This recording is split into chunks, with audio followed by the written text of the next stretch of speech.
दक्षिण महापर्व की आराधना चल रही है और आज स्वाध्याय ग्रुप का कोई प्ले है 1 घंटे का 45 मिनट। तुम 1 घंटे में से 9:45 तक आज हम इसे बात को पूरा करेंगे। कल हमने अपनी कुछ बात बोल दो पीछे, जब आवाज नहीं करें, जब वो प्ले करेंगे तब हम आवाज नहीं करेंगे।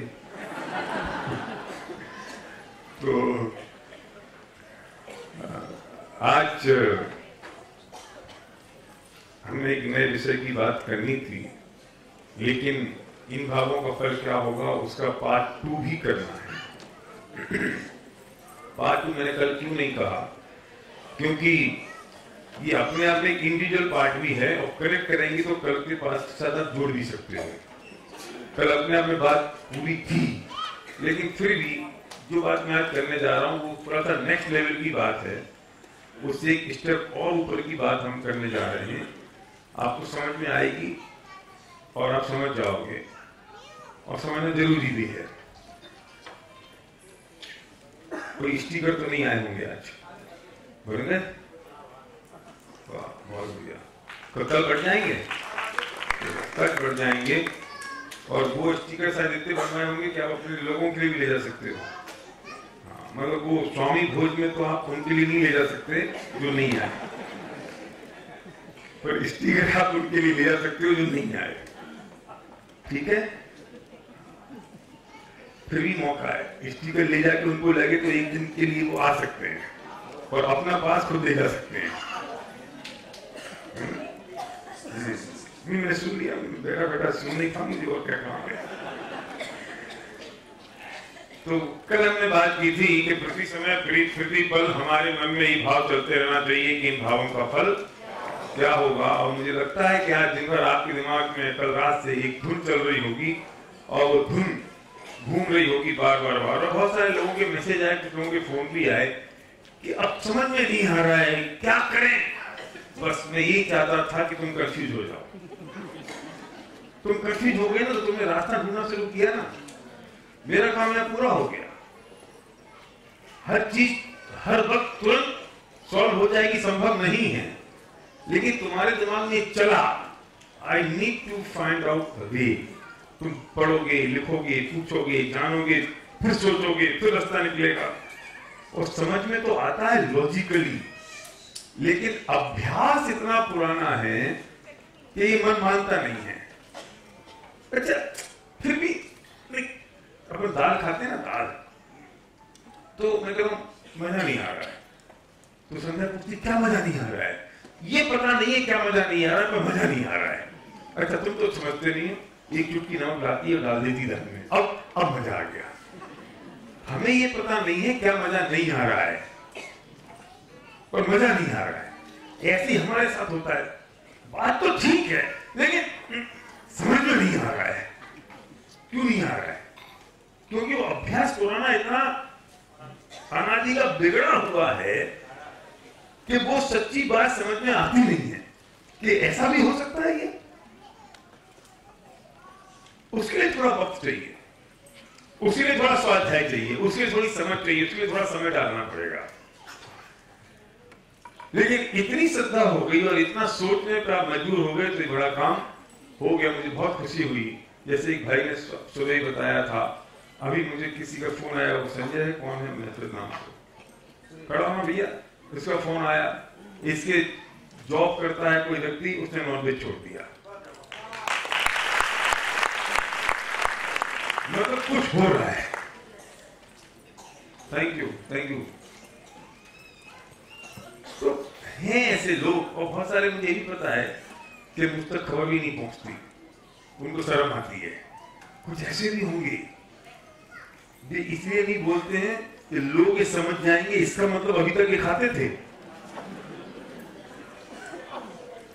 कोई बात नहीं ना, ये तो अंदर के परिणामों की बात है, बताना जरूरी थोड़ी है। तुम अपना निर्णय खुद कर लो, तुम्हें किसी से कुछ कहने की जरूरत नहीं है। वो राजू भाई का बच्चा किधर गिरा? भरत भाई का नहीं, भरत भाई का नहीं, भरत भाई का है, हाँ भरत भाई का बच्चा किधर है? पीछे बताओ किधर गया? बताओ। वो खाता नहीं था आलू, 10वीं क्लास तक नहीं खाया। अब समझना इसमें एक इंपॉर्टेंट पॉइंट है। और 10वीं के बाद उसने खाना शुरू कर दिया। क्यों? क्योंकि संकट हो गई और संस्कार तो थे लेकिन स्ट्रॉन्ग बिलीव नहीं था, लॉजिकल इंफॉर्मेशन नहीं थी। आज जाके शुरू कर दिया, परसों जाके छोड़ दिया और पश्चाताप करने लगा कि 1.5 साल तक मैंने जो खाया मैंने कितना गलत काम किया। उनके लिए भी ये जरूरी है जो नहीं खा रहे हैं, ये जानना, उस कन्विक्शन के लिए, उस कन्विक्शन के लिए वो इंपॉर्टेंट बहुत है। और पता लग गया सर अनंत जीवों की रक्षा हो गई और वो बच गए और तुम्हारे ये कॉमेंट पढ़ना शायद काम आएंगे। और इस वक्त ये सोचने की जरूरत है कि इन भावों का फल क्या होगा। पॉजिटिव साइड भी सोचने की आवश्यकता है, अकेले नेगेटिव नहीं, पॉजिटिव तरफ भी सोचना पड़ेगा। अब एक समस्या और सताती है सबसे ज्यादा, और समस्या ये है कि हम देखते हैं कि जो लोग सप्त व्यसनों में रचे पचे हैं और सब काम करते हैं, उनका नाम भी है, यश भी है, प्रतिष्ठा भी है, रुपया पैसा धन दौलत सब है। आप कहते हो कि ये सब कैसे संभव है? दिख रहा है ना, ये सब प्रश्नों में लिप्त हैं, ये सब काम कर रहे हैं, जितने दुनिया के गलत काम हो सकते थे सारे काम कर रहे हैं, फिर भी पनप रहे हैं। इनकी भागों का क्या है? और एक आदमी बेचारा सुबह से लेकर शाम तक मंदिर में बैठा रहता है, सुबह से लेकर शाम तक भगवान की पूजा भक्ति करता रहता है, स्वाध्याय भी कर रहा है, ब्रह्मचर्य का पालन भी कर रहा है, सब कुछ कर रहा है, और उसके बाद उसको खाने के लाले पड़ते हैं और बेचारा कहीं आपके घर खाना खाने आ जाए तो हमको बोझ लगता है। क्यों? ये फर्क क्यों है? फिर लगता है कि यार इससे बढ़िया भी धर्म करने, हमें क्या दिखता है कि इतना बड़ा धर्मात्मा है उसके बावजूद ऐसा धर्म करने से क्या फायदा, कि इसको तो खाने की तकलीफ है, किसी को नाम प्रतिष्ठा यश कुछ है ही नहीं, और वो सब वैष्णव में लिप्त हैं और उनका सब कुछ है। आपको दिखाई देते हैं ना, आप उदाहरण देने की क्या जरूरत है? जितनी भी प्रकार के सेलिब्रिटी आपको दिखाई देते हैं जिनसे आप इंप्रेस हो जाते हो, हैं? हाँ, राजनेता हो, सेलिब्रिटी हो, जिनसे आप इंप्रेस हो जाते हो और लगता है कि ये इनके परिणाम ऐसे हैं और इनकी प्रतिष्ठा ऐसी है और लौकिक सुख इनके पास, सुविधाएं सब कुछ है। ये चक्कर क्या है? इसके लिए 4 बातें समझनी पड़ेंगी और जो बहुत सीधी सी 4 बातें हैं, और इन 4 बातों को समझ जाओगे तो ये आपको समझिए, ये शंका जो है ना, ये जो तकलीफ है, ये जो संशय है, ये संशय खत्म हो जाएगा। पहली बात क्या है कि आपको ये समझना पड़ेगा पाप का उदय और पाप का बंध। समझ गए ना? फिर समझोगे पाप का उदय और पुण्य का बंध। फिर हम समझेंगे पुण्य का उदय और पाप का बंध। फिर हम समझेंगे पुण्य का उदय और पुण्य का बंध। 4 चीजें हो गई ना? अब ऐसा व्यक्ति जो, अब उल्टे चलते हैं, सुनो यहां से चलते हैं, कि वो शब्द वैष्णव में लीन है, सारे कर्म कुकर्म कर रहा है, लेकिन यश नाम प्रतिष्ठा उसके पास है, तो वो क्या कर रहा है कि उसके पुण्य का तो वर्तमान में है उदय। क्यों है? क्योंकि पूर्व में उसने बांधा था ये पुण्य, तो वर्तमान में उसके आया पुण्य का उदय, लेकिन वो बांध रहा है लगातार पाप, है ना? हाँ, क्लियर हो गया कि नाम लेके समझाओ? ऐसे समझ लो। अब तो कोई रमेश अमरीश बोलना पड़ेगा। बोल दूं? क्या बोलूं? लंदन वाले बोलूं? लंदन वाले कौन से वाले? दो है ना लंदन वाले।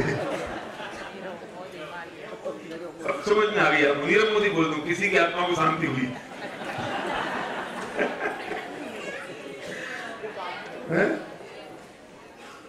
आप समझ गए, इसी मुझे बहुत समझाने की जरूरत नहीं है कि क्या पूर्व में ऐसा पुण्य बांधा था तो वर्तमान में उस आदमी के पुण्य का उदय है, इसमें कोई दो राय नहीं है, क्योंकि पूर्व बना था ना।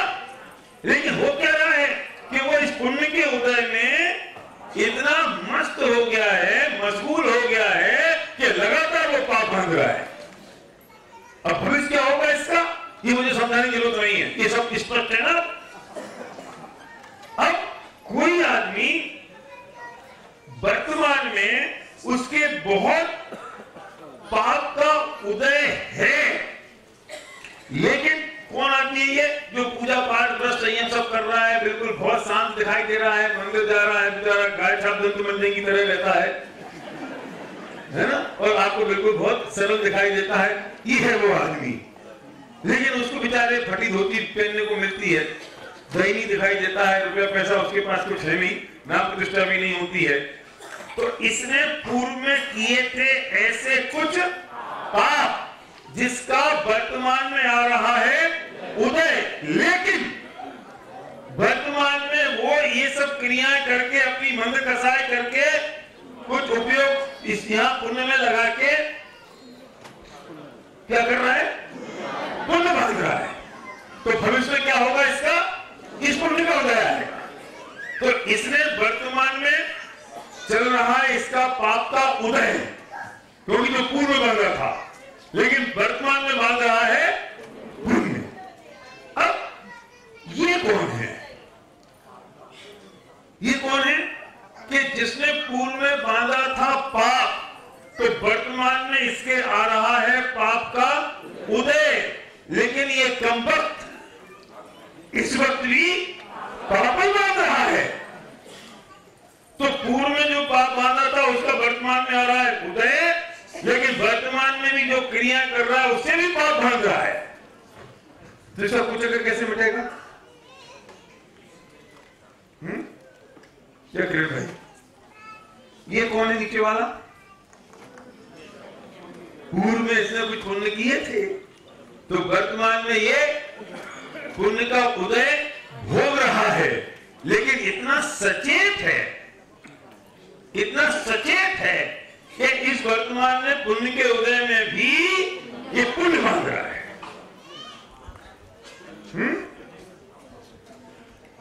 हम लोग समझ लो, मैंने नहीं कहा, पंकज ने कही है बात। हाँ, अच्छा खाए तो मैंने समझ में नहीं आया। संजय भाई पहले पूछ लेते, पूरी बात हो गई तो इनके दिमाग में गायचा धनबंधन चल रहा है। अरे गायचा धनबंधन तो ऐसी फ्रेज है, मतलब वो आदमी बेचारा गाय जैसा सीधा है, भोला भोला सरल है। उस आदमी को बोलते थे ना, ये गायचा धनबंधन की तरह है कमल जी, इतने सीधे हैं, सरल है ना। काला धनबंधन आता था, पता नहीं अभी भी आता होगा, अब बंधन सब होने लग गया। तो ये समझ में आया बात? क्यों साहब, सूरज जी बताइए, सूरज नाम है ना आपका? हाँ हाँ साहब बोलो। अरे वाह, होशियार हो गए संजय भाई, मेरी जरूरत नहीं है, मैं इनको सबको धरती में पंडित बना दिया।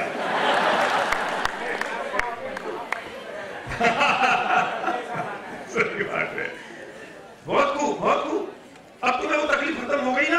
कौन सी तकलीफ? कि एक आदमी है, वो 100 करोड़ का आदमी है, रोज दारू पीता है, रोज वेश्यावृत्ति करता है। अब सुनना जरा, उसकी नाम है, प्रतिष्ठा है, और सब ऐसा आराम करता है, और हमें लगता है यार ये कितने जलवे कर रहा है, इसे कितने मजे हैं, और हम बताओ पंडित जी सच बोलो, झूठ मत बोलो, मायाजारी मत करो, क्रोध मत करो, हिंसा मत करो, और ये मत खाओ, वो नहीं खाओ, फलाना नहीं करो, चिंता नहीं करो, वो सब कुछ कर रहा हो, कितने मजे में है। और हम 2 सूखी रोटी खा लें तो हमें तकलीफ है। 20-25 हजार रुपए की नौकरी नहीं मिलती है, जो नौकरी मिलती है वो डांटना फिरता है। अब समझ में आ गई ना ये तक बात, ये साइंस समझ में आ गई ना कि उसका पुण्य का है उदय और बांध रहा है पाप।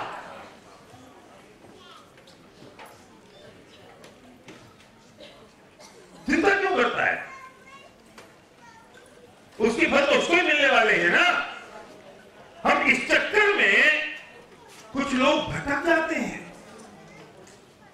कुछ लोग इस चक्कर में भटक जाते हैं, वे मुख मोड़ लेते हैं उन धार्मिक आध्यात्मिक क्रियाओं से और सज्जनता सरलता से कि भैया हमने सब करके देख लिया, ये सज्जन लोगों की दुनिया नहीं है, दुर्जनों की दुनिया है, दुर्जन बन जाओ सब ठीक हो जाएगा।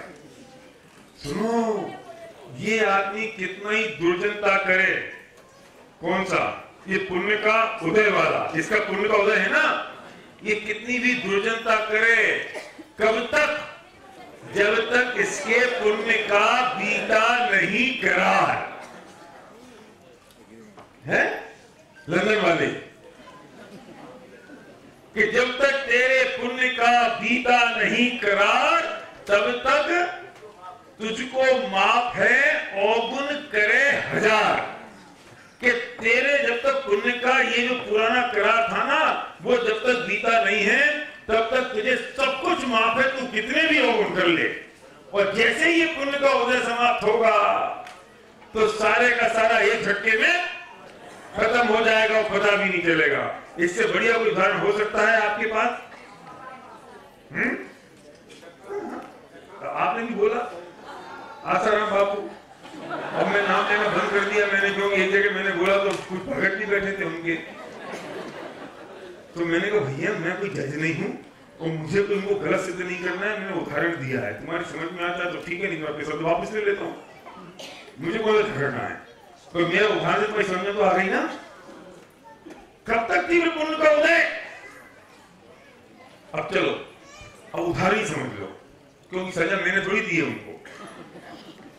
तो पुण्य राम नहीं हो, कब तक पुण्य का तीव्र उदय?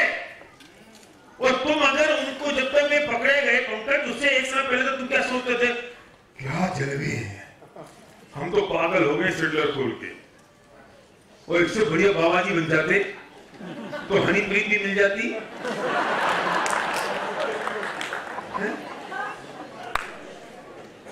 और पैसे भी मिल जाते, कोई कमी नहीं होती। कब तक? जब तक उसके पुण्य, कौन सा पुण्य कि पूर्व में जो बांधा था वो वर्तमान में उदय आ रहा है। चिंता क्यों करता है? लेकिन वर्तमान में वो क्या कर रहा है? पाप बांध रहा है। शब्द वो ही पकड़ो, उदय और बंध, वो शब्द पकड़ो, बहुत बढ़िया शब्द है, ये करना नहीं ओके। उदय और बंध बहुत सिंपल सी बात है ना। उदय मतलब फल मिला और बंध मतलब बांधा। तो ये जो उदय है ना ये वर्तमान में चल रहा है, और ये जो बंध है ना ये तूने भविष्य के लिए तैयारी कर ली है। और ये उदय वर्तमान में जो मिल रहा है वो किसका मिल रहा है? जो पूर्व में बांधा था उसका मिल रहा है। तो या फिर बंध लिख दो, ये जो बंद किया था ये क्या हो गया? भूत। यार इससे सरल तुमने और नहीं कर सकता है? ये हो गया भूत, ये हो गया वर्तमान और ये हो गया भविष्य।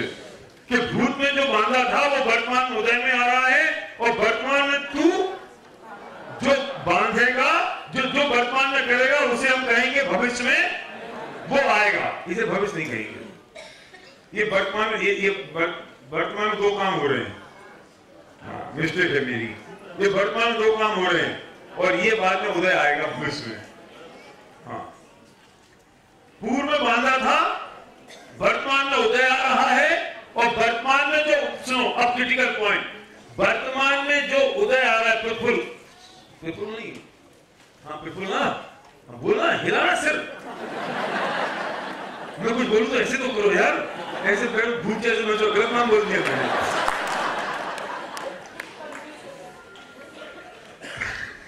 वर्तमान में नहीं, भूतकाल में जो हमने बांधा था वो आया वर्तमान में, उदय में।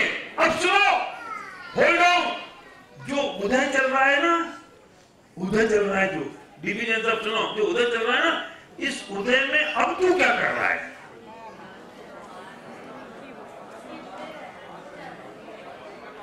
इस उदय में अब क्या कर रहे हो तुम? इस उदय में प्रति समय बंद भी हो रहा है। प्रतिपल ये जो उदय आया ना, इसे प्रति समय बंद हो रहा है कि नहीं? और अब वो बंद तुम कैसा कर रहे हो? अगर वो शुभ बंद है तो पुण्य का उदय आएगा, वो पाप बंद है तो पाप का उदय आएगा। खतरनाक बात बोलूंगी।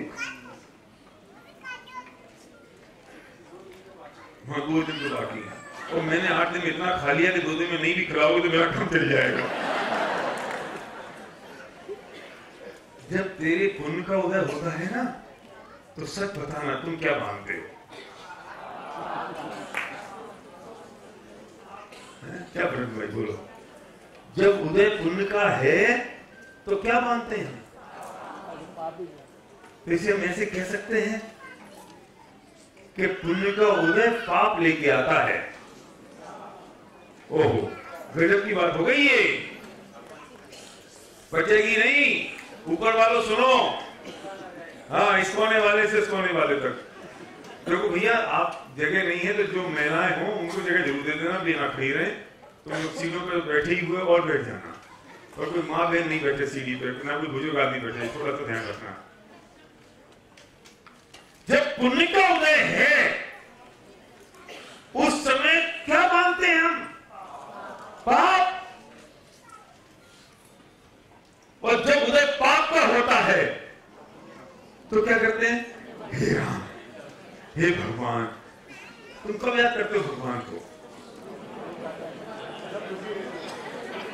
जब पाप का उदय आता है तो भगवान याद आता है, जब पुण्य का उदय आता है ना तो भगवान याद नहीं आता। तब भोग याद आते हैं, तब उनमें रमणता याद आती है, तो उसमें लिप्त हो जाते हैं, दर्द होता है। इसलिए सारे स्थलों में भगवान की मूर्तियां इसलिए होती हैं, तो कलंक ही आदमी भगवान को याद करता है। क्या विमला बहन बोलो? दुख में सुमरन सब करें, सुख में करे ना कोई, और जो सुख में सुमरन करे तो दुख का है को हो। एक कहानी है कि एक ऑटो वाला मरा, बंबई का ऑटो वाला, और एक पुजारी मरा, बंबई का। दोनों ऊपर पहुंचे तो वो यमराज के पास पहुंचे तो कौन कहां जाएगा यमराज डिसाइड करते हैं। कहानी है भैया, नहीं तो मेरे को पकड़ लो पीछे जाके। कहानी है, हाँ, हमारे सिद्धांत से मैच नहीं करती है, तो मैं सुनाऊंगा, पूरी समझ में जाएगी कहानी है। तो वो ने पूछा, भैया बोलो यमराज किसको कहां जाना है? तो पुजारी जी तो ऑटोमेटिकली तैयार थे कि बस तो स्वर्ग में जाएंगे, और ऑटो वाला बेचारा ये सोचा तो मुझे नरक नहीं जाना है। तो यमराज ने कहा कि पुजारी तुम तो जाओगे नरक में, और ऑटो वाला तू जाएगा स्वर्ग में। तो समझ में नहीं आई, तो पूछने का मौका मिल गया, तो मुझे बता दो वो प्रभु ऐसा किया क्यों? तो यमराज बोले, पुजारी जब तुम पूजा करते थे तो जितने भगत थे वे सब सोते थे, तुम उनके सोने में निमित्त बने हो, किसी ने भगवान को याद नहीं किया। लेकिन ऑटो वाला इतना घटिया ऑटो चलाता था बंबई में कि जो आदमी उसके ऑटो में बैठता था वो भगवान को याद करता था। तो ये भगवान को याद करने की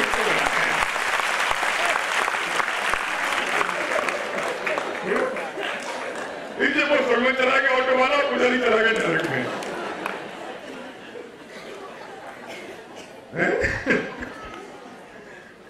आप जो भोग आप भोग रहे हैं, सतर्कता की जरूरत तो इसमें है कि उस समय हम क्या कर रहे हैं। क्यों था बोलो? रमेश जी समझ में आई बात? ये जो पुण्य का उदय वर्तमान में चल रहा है ना, इस पुण्य के उदय को भी अगर सतत रूप से चलाना है, ये जो पुण्य के उदय में अभी हम सब हैं, सब अपनी अपनी सोच में ना, इसे भी अगर सतत रूप से चलाना है तो भी तुझे इसी वक्त ऐसे कार्य करने पड़ेंगे जिससे पुण्य का बंध हो। और तूने अगर इस वक्त वैसे कार्य किए जिससे पाप का बंध होगा तो समझ लेना कि क्षणिक्षण खत्म हो जाने वाला है।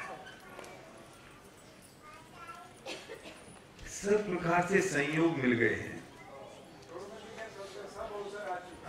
सर्व अवसर आ गया है, अनुकूल संयोग आ गए हैं, खाने की, पीने की, सोने की, कमाई की कोई चिंता नहीं है।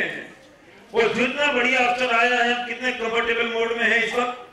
सब जितने हॉल के अंदर बैठे, मैं सबकी बात कर रहा हूं, किसी को ना खाने की चिंता, ना किसी को रोटी की चिंता है, ना किसी को इस वक्त भी कमाना बंद कर दें तो वो भूखों मर जाएगा, ऐसी हालत किसी की नहीं है। ये कब पुण्य का उदय है। और इतना जब कंफर्ट मामला है और इतने जब कंफर्टेबल है तो क्या काम कर लेना चाहिए, क्योंकि जब पुण्य का इतना तीव्र उदय है तो इसे भोगने में निपटाना चाहिए, इसे पाप बांधने में निपटाना चाहिए कि इस पुण्य के उदय को धर्म करने में भी काम में ले लेना चाहिए।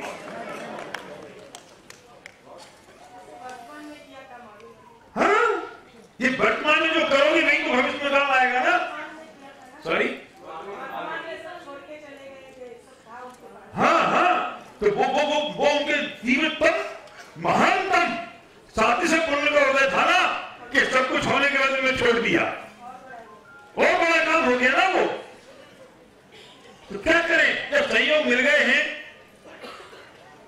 तो क्या करें, उसके ऊपर की बात सोचें कि नीचे की सोचें, क्योंकि जो संयोग अभी मिले हैं ना ये तेरे कमाने से नहीं मिले हैं। सुन लेना, क्या कहला जी, ये जो मिला है ना अभी, जो वैभव है, ये कमाने से नहीं मिला है, ये तो इस थ्योरी के हिसाब से मिला है।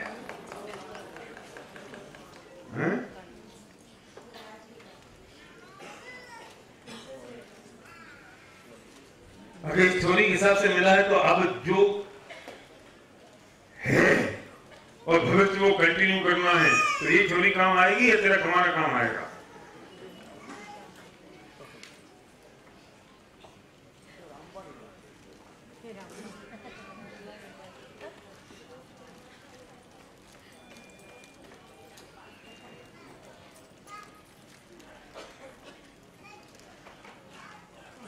जब भी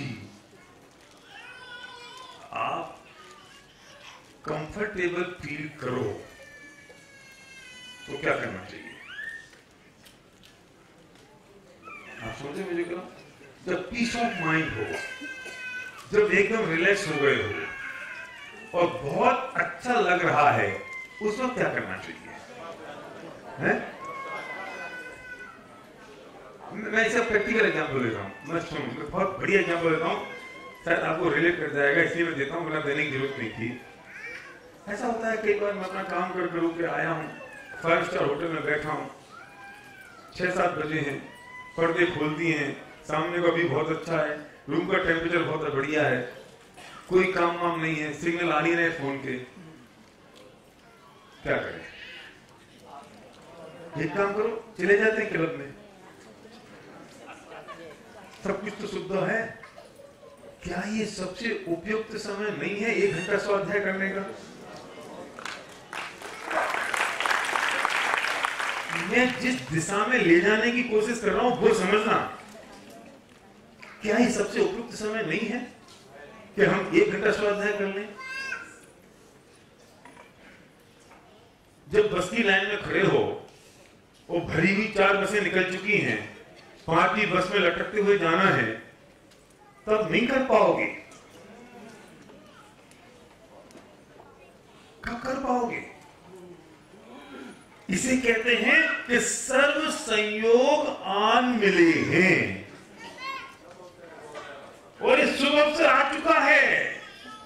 इससे बढ़िया मौका कौन से और मौके का इंतजार कर रहे हो? क्योंकि अब इसके बाद जितना पैसा आएगा ना, वो सिर्फ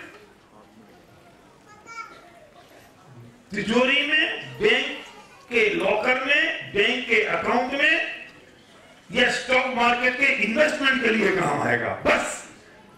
ये खुद के लिए तो इसके बाद कोई पैसा काम आने वाला नहीं है।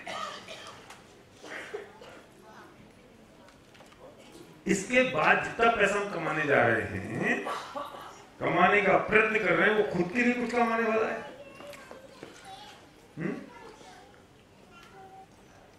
मैं 8 दिन से देख रहा हूं कमल जी, आप यही सफेद शर्ट पहन के आ रहे हो।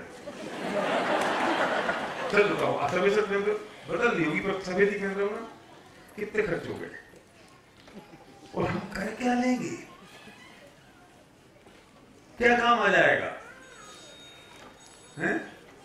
वो सब उसके लिए काम आना है, ठीक है ना। पुण्य की वजह से आएगा तो आता रहेगा, पुण्य का उदय होगा तो ये सब अपने आप आएगा, टपकेगा, सब करेगा।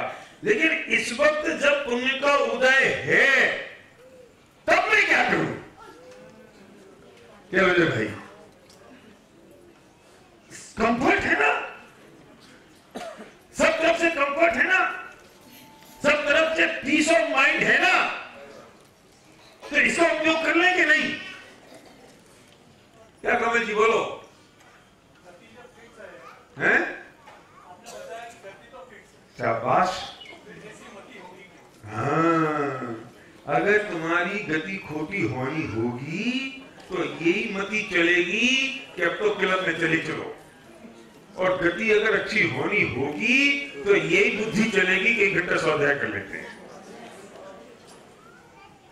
तो नाराज होने की जरूरत किसी पे नहीं है। सुनो, आप लोग 1 घंटे शांति से पिन ड्रॉप साइलेंट होके इतनी दूर दूर से चल के आ रहे हो। मुझे पता है भीड़ लगी होती है, रात को पहुंचने में 12 बजते हैं, छोटे बच्चे हैं, महिलाएं, पुरुष हैं, लोग हैं, फिर भी आप बैठ रहे हो। ये किस बात को दर्शाता है? ये किस बात को दर्शाता है? ये पेन लेके आ रहे हो आप, ये पेन लेके ये जिनवाणी सुन रहे हो, ये किस बात को दर्शाता है? कि रे आपकी गति बहुत अच्छी होनी है और ये संसार समुद्र बहुत छोटा रह गया है। सुन लेना, मैं आप सबसे बात कह रहा हूं, ये संसार समुद्र बहुत छोटा रह गया है, इसलिए भगवान आत्मा की बात इतनी प्रतीति पूर्वक सुन रहे हो। ये भाई सबकी बात है, ये जो प्रतीति पूर्वक सुन रहे हैं, क्योंकि योगेंद्र जैन ने लिखा है कि उसे भव्य कहते हैं जिसने एक बार भगवान आत्मा की बात रुचि से सुन ली। बस रुचि से रास्ता तो निकल जाएगा। इंटरेस्ट से सुन रहे हो ना, कैसे मेंढे की भांति, है ना? समझ आ रहा होगा कि मेंढे की भांति सुनता है। मेढा मतलब आंखें फाड़ फाड़ के देख रहा है, अरे ये कह दिया, ये बात हो गई, ओहो अच्छा। तो समझ लेना कि इसका संसार समुद्र बहुत छोटा है।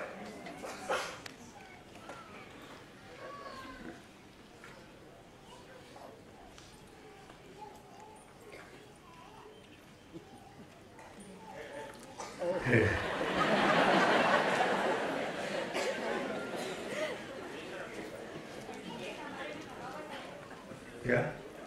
हाँ बोलिए। बासी खा रहे हो, कहीं चोखा चोरिया नहीं हो जाए।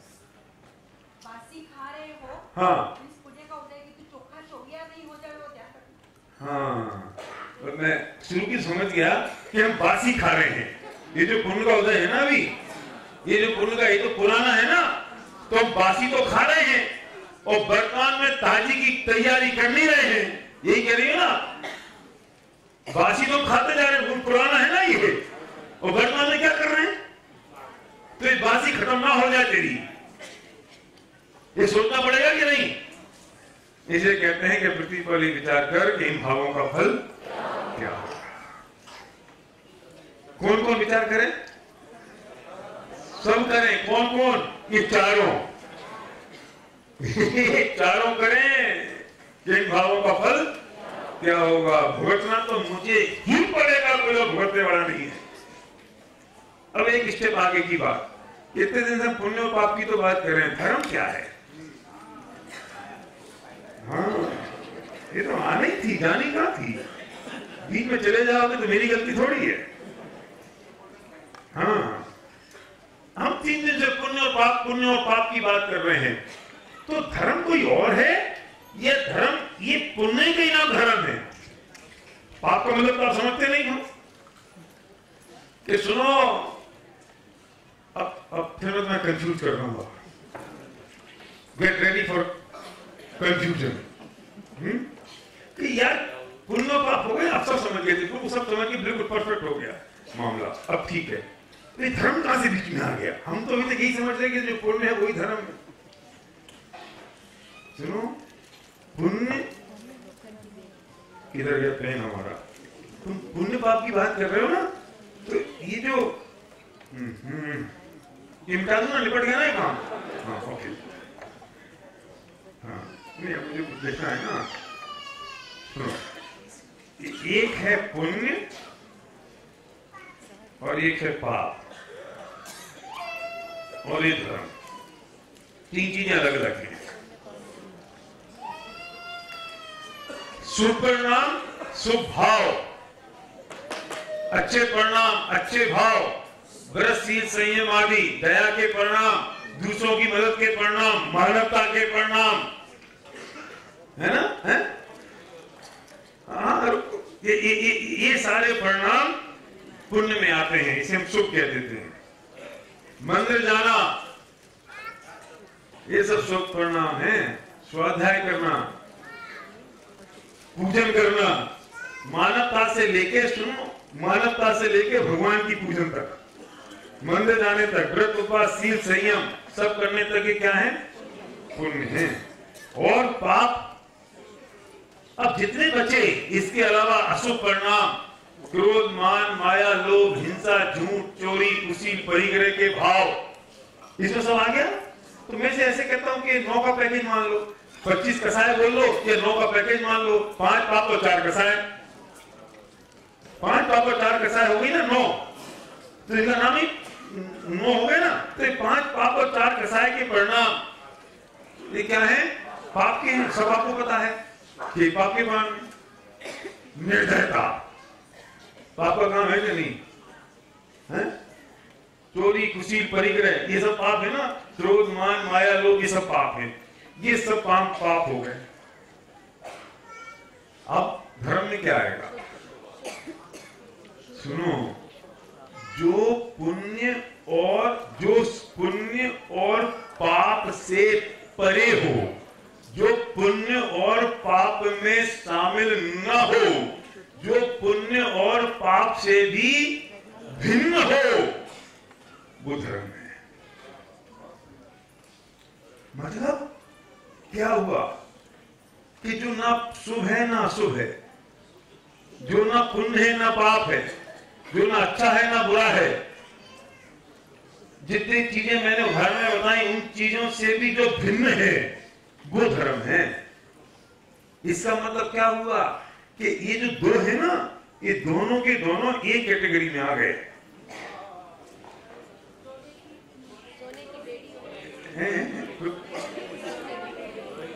सॉरी, हाँ, बिल्कुल। ये दोनों के दोनों, मैं पहुंचूंगा वहां तक, धीरे धीरे 10 मिनट है ना। ये दोनों के दोनों एक ही कैटेगरी है, इसलिए पुण्य और पाप एक कैटेगरी में बोला जाता है। दोनों साथ के हैं। क्यों है? होल्ड करना इस बात को, कंफ्यूज मत होना। ये दोनों एक से हैं, एक ही हैं। क्यों? इसे होल्ड करना, क्यों का जवाब दूंगा। लेकिन ये क्या है? ये दोनों से भिन्न है, ये अलग है। ये जो लाइन है ना, वो यहां नहीं है, ये लाइन यहां है। ये पुण्य पाप से बाहर है। वो क्या है? वो धर्म है। जो दोनों की श्रेणी में नहीं आती, वो धर्म है। क्यों? कि अगर एक लाइन में जानना चाहते हो तो आत्मा की अनुभूति धर्म है, बाकी सब पुण्य और पाप की श्रेणी में है। सिर्फ आत्मा की अनुभूति, सिर्फ आत्मा की लीनता, वो धर्म है बस। तो एक मंदिर जाना ये धर्म नहीं है, ये पुण्य है, ये शुभ भाव है। अब उसी कैटेगरी भी होगी जाएगी। इस साथी से शुभ है कि शुभ है, अति साथी से शुभ है, अब उसमें मत जाना, फिर कंफ्यूज हो जाओगे। हैं? तो अब की लीनता गुणधर्म, बाकी सब पुण्य और पाप। शुभ और अशुभ, शुभ पुण्य, अशुभ पाप और शुद्ध वो धर्म। तीन चीजें हुई ना, शुभ अशुभ और शुद्ध। तो जो शुद्ध हुआ वो हुआ धर्म, अशुभ हुआ वो हुआ पाप और शुभ हुआ वो हुआ पुण्य। ठीक है, तो धर्म का मतलब क्या हुआ कि एक आत्मा की लीनता वो धर्म बस, और बाकी पुण्य और पाप। अब इन दोनों को एक श्रेणी में क्यों रख दिया? अरे ये तो ये विश्व, ये दुनिया, जिस अपेक्षा से कहना चाहता हूं, अपेक्षा समझना, सिर्फ दो भागों में बटी हुई है, एक संसार और एक मोक्ष। दो ही भागों में बटी है ना। कौन कौन से दो भागों में बटी है? ये संसार और मोक्ष। तो पुण्य और पाप दोनों के दोनों सिर्फ संसार का कारण है और धर्म सिर्फ मोक्ष का कारण है, इसलिए दोनों को इस श्रेणी में रख दिया। क्यों संसार का कारण है? कि देख, सारी सुख सुविधाएं और विषय कसाई की अनुकूलताएं तुझे मिलेंगी, या सारी सुख सुविधाएं ना मिले, विषय कसाई की अनुकूलता ना मिले, दोनों परिस्थिति संसार में तो रहेगी। आप समझ रहे मेरी बात?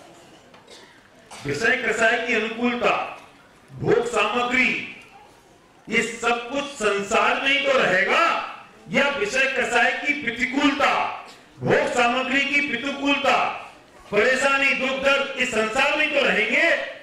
तीसरी बात क्या हो सकती है कि विषय कसाई की अनुकूलता और प्रतिकूलता से परे, इस संसार से परे तो मैं जा सकता हूं। वो कौन सी जगह है? मोक्ष है। तो पुण्य और पाप से संसार में ही रहने वाले हो। पुण्य से तुम्हें अनुकूलता मिलेगी और पाप से प्रतिकूलता मिलेगी, पर रहोगे तो संसार में ही। क्या तुम्हें मंजूर है कि अनुकूलता मिलती रहे मैं संसार में रहूं? अनुकूलता रहो मैं संसार में बना रहा हूं? नहीं, मुझे संसार नहीं चाहिए। क्षण की है वो, अनुकूलता भी नहीं है, अनुकूलता सी लगती है, आभास होता है। अगर वो अनुकूलता होती तो परमानेंट होती, वो तो टेम्परेरी फैक्टर है, लेकिन है तो वो संसार का कारण। ये जितने अनंत हुए हैं, सिद्ध हुए हैं, वे सब मोक्ष में पधारे हैं। जो ईश्वर हुए हैं, परमात्मा हुए, वे सब मोक्ष में पधारे हैं। मुझे तो इसे छोड़ के यहाँ छोड़ना पड़ेगा। महावीर को, वर्धमान को कौन सी प्रतिकूलताएं थी? चक्रवर्ती भरत को कौन सी प्रतिकूलताएं थी? अरे ये तो तुझे अनुकूलताएं दिखाई देती हैं, पर उन्हें तो इस संसार को छोड़ने की छटपटाहट थी। छटपटाहट, इस संसार को छोड़ने की छटपटाहट थी। तो उन्होंने पुण्य पाप दोनों को छोड़ के धर्म अपनाया, मोक्ष में पधार गए। और धर्म माने क्या? क्या रमेश भाई बोलो? सिर्फ आत्मा का स्वभाव, आत्मा की लीनता, वो धर्म बस। तो क्या करें? ये पुण्य पाप में क्या फर्क है? कि सुनो, पुण्य पाप में फर्क तो है, पर इतना फर्क है कि तुम्हें जेल में डाल दिया जाए तो तुमसे पूछा जाए कि बोलो, तुम्हें सोने की बेड़ियां चाहिए कि तुम्हें लोहे की बेड़ियां चाहिए? बोल प्रणय बोल। है? वो कह रहा है बेड़ी नहीं चाहिए। अगर तुझे सोने की बेड़ी चाहिए तो समझ लेना कि पुण्य की बात कर रहा है। तुझे पाप की बेड़ी चाहिए तो समझ लेना लोहे की बेड़ी चाह रहा है। क्यों? क्योंकि बेड़ी तो बेड़ी है। अगर दोनों बेड़ी नहीं चाहिए तो तुझे धर्म करना पड़ेगा। धर्म करना पड़ेगा, दूसरा उपाय नहीं है। इसलिए कहते हैं कि सुनो, अब तुम कहते हो कि मंदिर जाना, दया दान, पूजा पाठ करना और हिंसा, झूठ, चोरी के चीज के परिणाम करना दोनों एक ही बात है क्या? The great confusion. संसार में रहने की दृष्टि से दोनों एक ही परिणाम है। क्या कहा मैंने? संसार में रहने की अपेक्षा से दोनों एक ही परिणाम है, लेकिन संसार में रहने की अनुकूलता और प्रतिकूलता के वेदन की अपेक्षा से दोनों अलग अलग हैं। क्यों विजय भाई?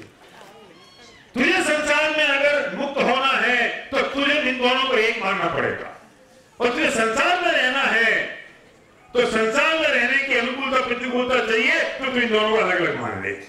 लेकिन धर्म तो इन दोनों से परे है, धर्म इन दोनों से अलग है। धर्म सिर्फ एक अपनी आत्मा की लीनता का नाम है, वो धर्म है, वो शुद्ध भाव है, जिसके एक समय के दर्शन का नाम सम्यक दर्शन है और एक समय एक अंतर्मुख के दर्शन का नाम केवल ज्ञान है, वो धर्म है।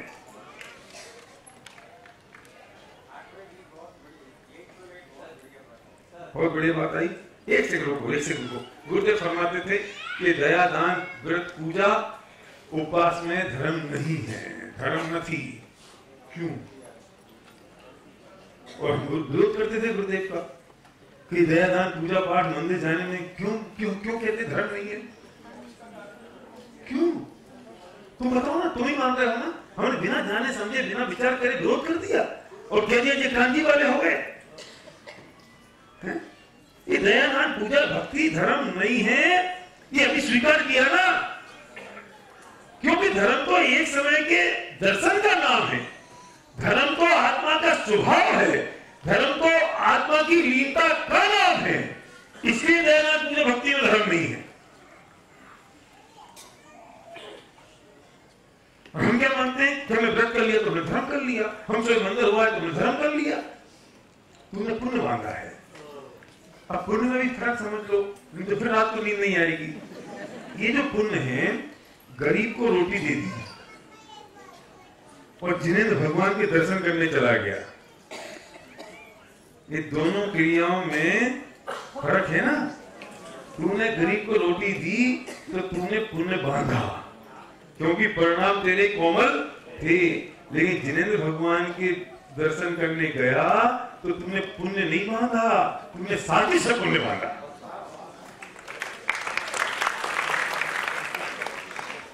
उच्च जाति का पुण्य बांधा, कैटेगरी तो है। और तूने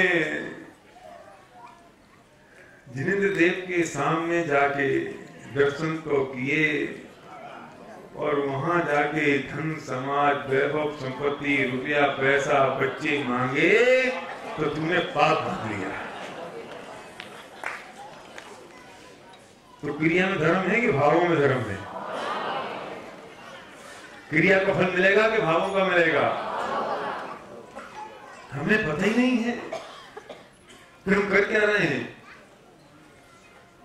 कि हमें पूजन की पंक्तियां लिखी हैं। रोज हम पूजन शुरू करने से पहले वो पंक्तियां प्रतिज्ञा पाठ में करते हैं कि पुण्यम समग्र महमेक मना जुहोमी। हे भगवान सुनो, आप प्रतिज्ञा करते हो, ये पंक्तियां बोलते हो ना, अर्थ तो मालूम नहीं है, पंक्तियां बोले जा रहे हैं।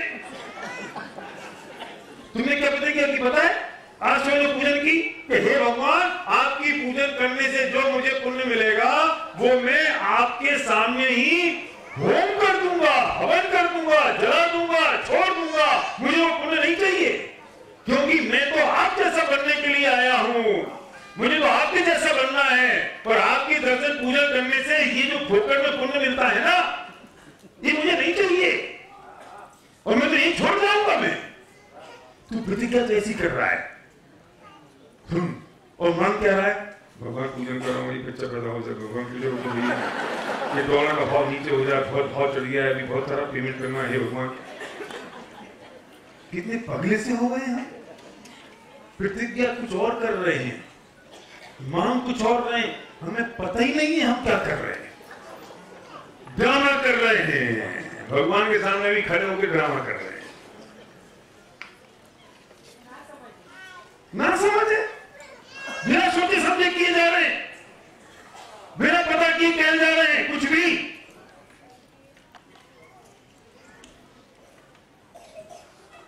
तो शांति भाई बताओ, हैं? गजब है कि नहीं? हम तो इसलिए आए हैं तुम्हारे दरबार में कि यह अर्घ समर्पित करके प्रभु निज गुण का अर्घ बनाऊंगा और निश्चित तेरे सदृश प्रभु अरिहंत अवस्था। मैं तो आया इसलिए हूं कि मुझे तो धर्म करना है, लेकिन मैं क्या करूं? ये धर्म करने के रास्ते में ये जो थोड़ा बहुत पुण्य मिल ही जाता है, मुझे वो चाहिए नहीं। ज्वेलरी की दुकान पे जाओ, बेटी ज्वेलरी की दुकान पे जाओ और एक बहुत बढ़िया सी पेंडेंट लेके आओ, 10 लाख रुपए का, बिल्कुल फर्स्ट क्लास टॉप क्लास हीरे का। तो वो जो डब्बा है वो मिलेगा कि नहीं फ्री में? वेलवेट का बढ़िया वाला।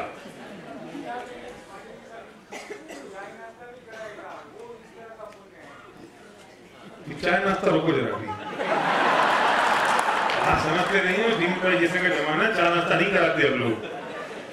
आपको वो जो पेंडेंट चाहिए 10 लाख रुपए का, उसका डब्बा मिलेगा कि नहीं? और तुम डब्बा मांगने जाओ तो अकेला डब्बा मांगने जाओ, नहीं मिलेगा, वो भगा देगा। मैंने भी एक चश्मा बनवाया पढ़ने का, तो मुझे उसने डब्बे का केस दे दिया और चश्मे का केस दे दिया फ्री में। और वो मेरा केस खराब हो गया तो मैंने अपने आदमी को भेजा, क्या उससे कहना कि दूसरा डब्बा दे, तो बोलता 500 रुपए का। मैंने कहा भले आदमी तुम्हें फ्री में दिया था चश्मे के साथ, तो बोला चश्मा लोगे डब्बा फ्री मिलेगा, डब्बा मांगोगे दुकान से बाहर निकाल दिए जाओगे। तुमने 10 लाख का पेंडेंट खरीदा है, तुम्हें बहुत खूबसूरत सा 1000 रुपए का डब्बा मिलेगा, लेकिन तुम ये कह दो कि भाई साहब मुझे पेंडेंट नहीं चाहिए, डब्बा दे दो अकेला, तो जो नहीं कहेगा कहां चाहिए, चलिए चलिए बाहर निकलिए, दुकान से बाहर जाइए। अरे तुम भगवान के दरबार में जाओ सिर्फ इस बात के लिए कि नाथ तुम्हारी पूजा में सब स्वाहा करने आया और तुम जैसा बनने के कारण शरण तुम्हारी आया। तुमने ये अगर मांगा तो ये पुण्य के डब्बे फब्बे पैकिंग मटेरियल तो फ्री में मिलने वाला है, और तू भगवान के पास ये डब्बे मांगने जाएगा।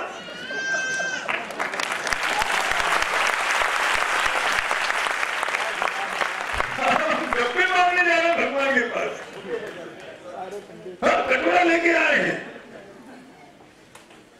पैकिंग मटेरियल दे दो। ये कहते हैं हम तुझे कुछ और देना चाहते हैं, ये समझ में आएगा, ले तो ले, नहीं मुझे वो नीचे मुझे दे दो। और ये जौहरी भी बहुत होशियार है, ये ऐसा बढ़िया पैकिंग मटेरियल रखते हैं कि बहन जी जो है ना जितनी, ये पहले देखती पैकिंग कैसी है ना, बैग कैसा है, बैग कैसा है, उसके बाद साड़ी खरीदना है। और कोई पैकिंग डब्बे पे रींग जाए तो हम सारे के सारे अनादि काल से सिर्फ डब्बे पे रींझे हुए हैं। डब्बे के अंदर जो हीरे जैसा भगवान आत्मा है, हमने उसे भुला दिया है।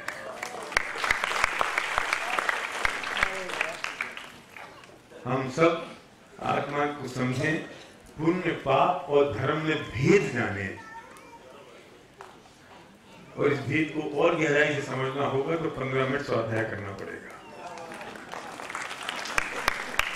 कल बताएंगे आपको, ये बताएंगे संजय भाई कि कैसे कर सकते हो।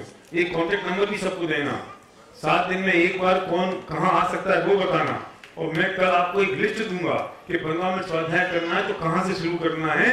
वो सारे 10, 12, 15 ग्रंथों की मैं सूची दूंगा, वे कहां मिलेंगे, वो नंबर की और जगह भी आपको बताएंगे।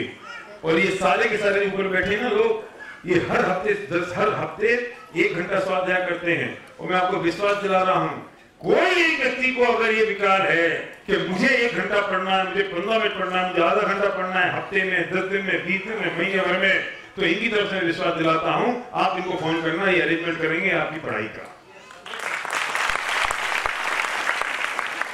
करेंगे। विजयवाड़ी का नंबर ले लो, ये सब व्यवस्था कर देंगे, जो चाहिए वो होगा। आपको अगर समझने की रुचि है तो सब व्यवस्था होगी। मैं 10 दिन में इससे ज्यादा नहीं कह सकता था, ना बता सकता था। मैंने पहले दिन बात कही थी कि 10 दिन में मेरी कोशिश होगी कि मैं आपको रुचि पैदा कर सकूं, मैं एंट्री पॉइंट ओपन कर सकूं, आपको लगे कि अच्छा ये चीज है। तो हमारे पास तो मूल धारा बह रही है जो पूरे जीवन भर आपके काम आएगी और जिसके समझ से आप अपना आत्मा में कल्याण कर सकते हो। ये फर्क समझ सकते हो कि पुण्य पाप में और धर्म में क्या फर्क है, हमें समझें और आत्मा का कल्याण करें इस बात के साथ।